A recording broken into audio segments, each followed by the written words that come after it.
Selon des sources diplomatiques, lors du sommet qui s'est tenu à Tirana, le président français Emmanuel Macron a tenté d'imposer une position dominante dès les premiers instants de la rencontre avec son homologue turc, Recep Tayyip Erdogan. Lors de la poignée de main, un rituel souvent utilisé comme une forme symbolique de pouvoir et de hiérarchie entre les dirigeants mondiaux, Macron a placé sa main au-dessus de celle d'Erdogan, un geste classique qui, dans les analyses du langage corporel, est interprété comme une tentative de démontrer contrôle et supériorité. Mais le président turc, connu pour sa manière tranchante et souvent provocante sur la scène internationale, n'a pas accepté ce mouvement en silence.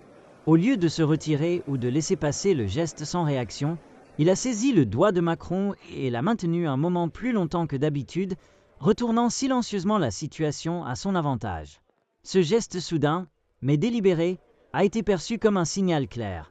Tu ne contrôles pas cette situation.